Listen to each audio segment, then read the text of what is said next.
আসসালামু আলাইকুম। সংবাদে আপনাদের সবাইকে স্বাগতম জানাচ্ছি আমি নুসরাত। শুরুতেই সংবাদ শিরোনাম। বিবিসির বিরুদ্ধে $500 কোটি মামলা ট্রাম্পের। অস্ট্রেলিয়ায় হামলাকারীর অস্ত্র ছিনিয়ে নেওয়া ব্যক্তিটি কে? সীমান্ত উত্তেজনার মধ্যেই সংসদ নির্বাচনের তারিখ ঘোষণা থাইল্যান্ডের। প্রমাণ হলে পদত্যাগের ঘোষণা আফ্রিদির। দর্শক, এতক্ষণ শুনছিলেন সংবাদ শিরোনাম। এখন বিস্তারিত। আপনি যদি ইসরায়েলের ধ্বংস চেয়ে থাকেন তাহলে চ্যানেলটি সাবস্ক্রাইব করে দিবেন এবং ভিডিওতে লাইক করে আপনার মূল্যবান মতামত কমেন্টে লিখে জানিয়ে দিবেন। এখন বিস্তারিত। ব্রিটিশ সংবাদমাধ্যম বিবিসির বিরুদ্ধে $500 কোটি মানহানির মামলা দায়ের করেছেন মার্কিন প্রেসিডেন্ট ডোনাল্ড ট্রাম্প। প্যানোরামা প্রামাণ্যচিত্রে 2021 সালের 6 জানুয়ারির বক্তব্য বিকৃত করার অভিযোগে এই মামলা দায়ের করেন মার্কিন প্রেসিডেন্ট। মঙ্গলবার 16 ডিসেম্বর এক প্রতিবেদনে এ তথ্য জানায় বিবিসি। প্রতিবেদনে বলা হয়েছে, মূল বিতর্কের কেন্দ্রবিন্দু ট্রাম্পের 2021 সালের 6 জানুয়ারির একটি ভাষণ। ওই ভাষণে তিনি ওয়াশিংটনে জড়ো হওয়া সমর্থকদের উদ্দেশ্যে বলেছিলেন, আমরা ক্যাপিটালের দিকে হেঁটে যাব এবং আমাদের সাহসী সিনেটর ও কংগ্রেসম্যান উইমেনদের উৎসাহ দেব। প্রায় 50 মিনিট পর একই ভাষণে তিনি আরও বলেন, এবং আমরা লড়াই করব, আমরা প্রাণপণ লড়াই করব।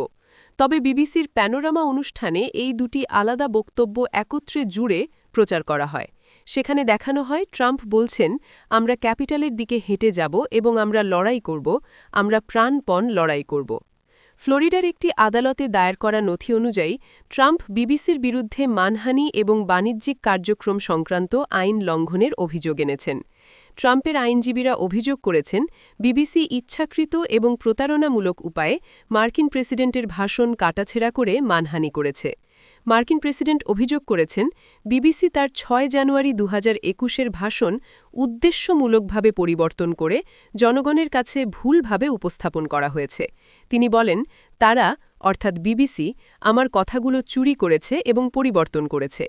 এরই মধ্যে বিবিসি ট্রাম্পের কাছে ক্ষমা চেয়েছে, স্বীকার করেছে এভাবে সম্পাদনার ফলে একটি ভুল ধারণা তৈরি হয়েছিল। এতে এমন মনে হতে পারে যে ট্রাম্প সরাসরি সহিংসতা বা মারামারির আহ্বান জানিয়েছিলেন। তবে ক্ষতিপূরণের দাবিকে প্রত্যাখ্যান করেছে সংবাদমাধ্যমটি। দাবি, মানহানির কোনো ভিত্তি নেই। গত মাসে সমালোচনার জেরে ভুল স্বীকার করে পদত্যাগ করেন মহাপরিচালক টিম ডেভি এবং বার্তা প্রধান ডেবোরা টার্নেস। এতেও ক্ষোভ কমেনি মার্কিন প্রেসিডেন্টের। বিবিসিকে বামপন্থী প্রোপাগান্ডা প্রতিষ্ঠান বলে আখ্যা দেন তিনি। অস্ট্রেলিয়ার বন্ডাই বিচে হামলাকারীদের একজনের কাছ থেকে এক ব্যক্তির অস্ত্র ছিনিয়ে নেওয়ার যে ভিডিও সারা বিশ্বে ভাইরাল হয়েছে, সেখানে দেখা যাওয়া ও নায়ক হিসাবে পরিচিতি পাওয়া পথচারীর নাম প্রকাশ করা হয়েছে। তিনি হলেন 43 বছর বয়সী আহমেদ আল আহমেদ। ভিডিওতে দেখা যায়, আহমেদ হামলাকারীর দিকে ছুটে যান এবং তার অস্ত্র কেড়ে নেন।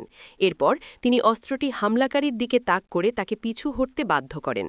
2 সন্তানের জনক ও ফলের দোকানের মালিক আহমেদ বর্তমানে সিডনির হাসপাতালে চিকিৎসাধীন রয়েছেন। তার পরিবার জানিয়েছে, হাতে ও বাহুতে গুলিবিদ্ধ হয়ে তার অস্ত্রোপচার হয়েছে। বন্ডাই বিচে রোববার রাতের হামলায় 15 জন নিহত হয়েছেন এবং বহু মানুষ আহত হয়েছেন। হামলার সময় হানুকা উদযাপন উপলক্ষে আয়োজিত এক অনুষ্ঠানে 1000-এর বেশি মানুষ উপস্থিত ছিলেন। পুলিশ এটিকে ইহুদি সম্প্রদায়কে লক্ষ্য করে সংঘটিত সন্ত্রাসী হামলা হিসাবে ঘোষণা করেছে। আহমেদের এক চাচাতো ভাই মুস্তাফা রোববার রাতে 7 নিউজ অস্ট্রেলিয়াকে বলেন, তিনি একজন নায়ক, শতভাগ নায়ক। তার হাতে ও বাহুতে 2টি গুলির আঘাত রয়েছে। সোমবার সকালে মুস্তাফা জানান, আশা করি তিনি সুস্থ হয়ে উঠবেন। আমি তাকে গতরাতে দেখেছি, তিনি ঠিক ছিলেন, তবে আমরা চিকিৎসকের মতামতের অপেক্ষায় আছি। ছেলের সাহসিকতায় অত্যন্ত গর্ববোধ করছেন আহমেদের পিতা মোহামেদ ফাতাহ ও মা মালাকে হাসান।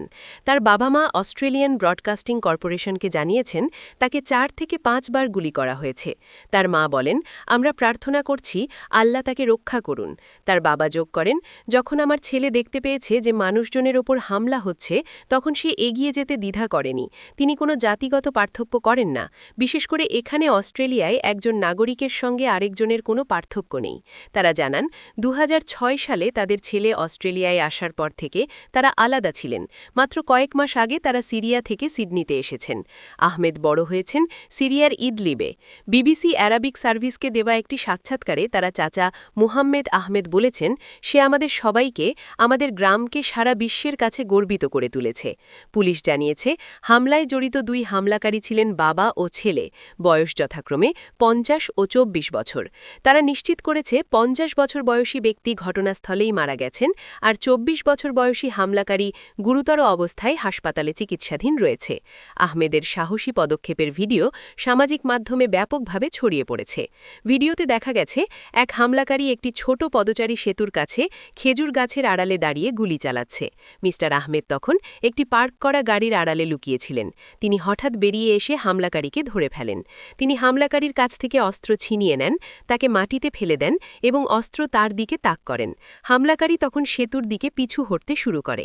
এরপর আহমেদ অস্ত্র নিচু করে এক হাত উঁচু করেন, যেন পুলিশকে বোঝাতে পারেন তিনি হামলাকারী নন। পরে দেখা গেছে একই হামলাকারী সেতুতে গিয়ে আরেকটি অস্ত্র তুলে নিয়ে আবার গুলি চালাচ্ছে। অন্য হামলাকারীও সেতু থেকে গুলি চালিয়ে যাচ্ছিল। তারা কাকে লক্ষ্য করে গুলি করছিল তা স্পষ্ট নয়। রোববার রাতে এক সংবাদ সম্মেলনে নিউ সাউথ ওয়েলসের প্রিমিয়ার ক্রিস মিন্স আহমেদের সাহসিকতার প্রশংসা করেন। তখন তার নাম প্রকাশ করা হয়নি। তিনি বলেন, ওই ব্যক্তি সত্যিকারের হানুক। আমি নিশ্চিত তার সাহসিকতার কারণে আজ অনেক মানুষ জীবিত আছেন।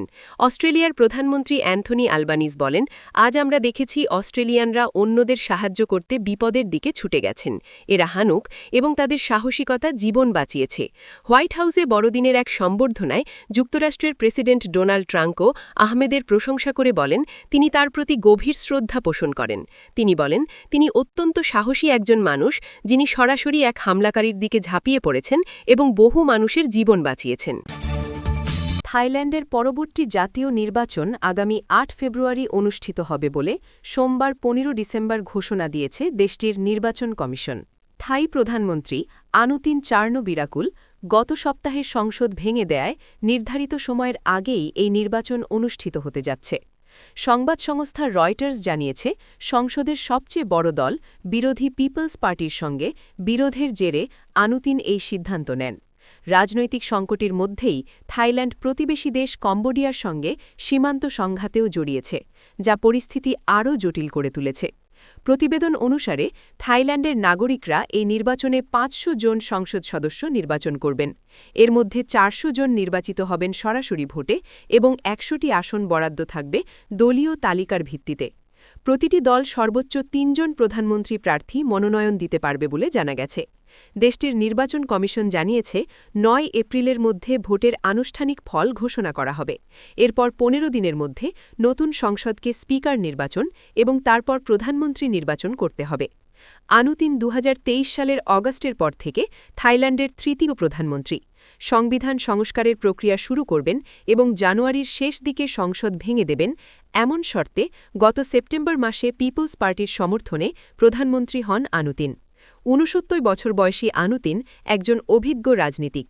রয়টার্স বলছে, কম্বোডিয়ার সঙ্গে সীমান্ত সংঘাতের কারণে বর্তমানে থাইল্যান্ডে জাতীয়তাবাদী মনোভাব বেড়েছে, যা আনুতিনের জন্য রাজনৈতিকভাবে লাভজনক হতে পারে।